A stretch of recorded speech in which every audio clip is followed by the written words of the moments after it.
behalf of myself and Midway Pro Bowl, we want to congratulate all of the inductees as well as all the award winners this evening. Very special night, very important night for everyone, so very happy to be here. I was kind of taken back when Mr. Donlin asked me to present it this evening. You know, we haven't known each other very long. Probably around 30 years ago, I met this short little guy that bowled, and you know, all of a sudden he became secretary of a league and continued to bowl. You know, didn't really know much about him other than he liked to bowl. And we started traveling, doing a few tournaments out of town. Lost him a couple of times. Don't know where he went. We were having cocktails. Wandered off. Had to send the group out looking for him. We finally found him. Sometime the next morning. Worked out well, but he loved to bowl. And then we really found out where John's strengths were. The things that he became involved with the, at that time, ABC, merging of WIBC and ABC, forming the USBC. John's an amazing guy. Very humble, very quiet, remains neutral, always fair, and from that standpoint, we continue to be friends. Again, very honored to have him as a friend. So without further ado, John Donlin, congratulations.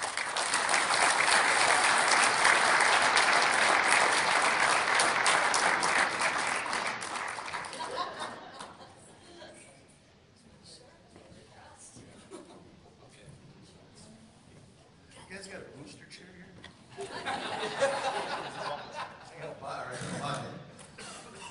Thank you, Scott. I took the opportunity to also write mine down so that I wouldn't forget. My first note is don't introduce yourself because everybody knows who you are. You just got introduced. Cross that one off. I'd like to thank all of the Hall of Fame members and the committees for this honor that has been bestowed upon me. I'd also like to congratulate Dave Lutz for his induction into the Hall of Fame, the All-City team members and Secretaries of the Year, which will be recognized later on in tonight's program. I'd like to introduce my family at this time and friends that are here.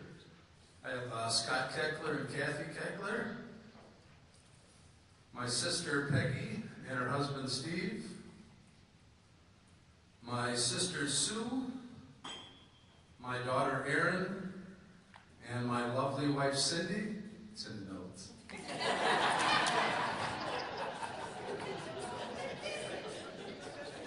It's underlined. I'd also like to mention my two sons, my daughter-in-law, my sister Colleen, my friend Dan, who is sitting in my seat at the Vikings-Packer game with the rest of my family, enjoying my son's birthday. I've been told that before giving a speech, it's always best to kind of loosen up the crowd by turning around and telling a joke. Well, I've had some eye surgery lately, so I turned around and figured I'd go out and buy a book of pirate jokes. And so I've been trying out some of these pirate jokes on my wife. Well, my wife found my pirate joke book. This is what's left of my pirate joke book. So I guess I'm going to have to move on with that. On a serious note, I'd like to thank Mike Manchie, who's no longer with us, for getting me involved in the St. Paul Board of Directors. I worked and bowled with Mike back at Lucky Lanes, back in the 70s there. And over the years, he got me involved in being the league secretary. He introduced me to the association and took me under his wing a little bit and got me involved. I'd also like to thank Mimi Cry for accepting the president of the association last year. It's hard to let go of something that you've been involved with for so long. And with Mimi, I felt confident that she was going to do the job well and I could move on. So thank you again, Mimi. Sharon Lang, you showed Cindy and I how to put the fun back in the game. Excuse me. My eye, well. We took over the City Mix tournament for you for a few years. It gave us an opportunity to get kind of one-on-one again with the bowlers and the Mixed Couples League, and we sure did have a lot of fun getting those tournaments together, meeting the people, and out there watching them have a good time. So thank you for that. That's something that really helped us at that time. Scott Keckler? You know, with our respective positions, Scott as being the president of the Bowling Providers Association, and I was the president of the St. Paul USBC and also president of the State Bowling Association. We'd have some interesting discussions about the game of bowling. We never necessarily had the same opinion, but at least at the end of our discussions, it was never personal. We would walk away with our feelings and our ideas. But one thing it did give me is it probably gave me a better perspective of the game of bowling from both the proprietors and an association manager's point than maybe other people have had to. So again, Scott and I remain real good friends. And I do mention road trips here, but I'm going to leave that part out.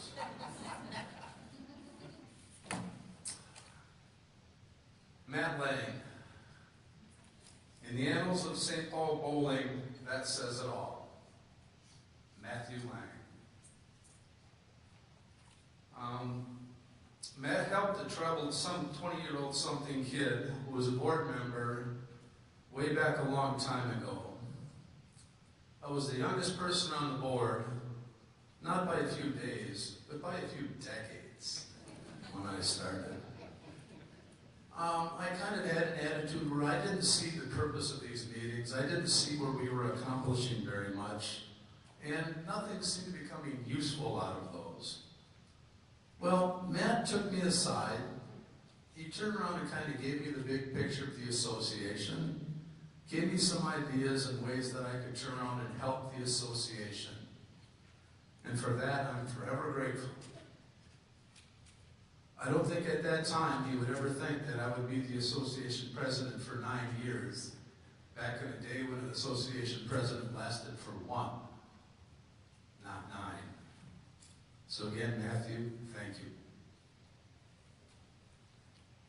I have another person I'd like to, my dad. He'd be very proud of me right now. I used to write bowling articles for the Union Advocate as part of the secretary for the Trade Union League. And when we were going through his personal effects, we ran across a lot of those articles. He had cut them out and kept them for me. He kept bowling scores out of the newspaper and stuff like that. And again, he'd be very proud of it. And I really miss him.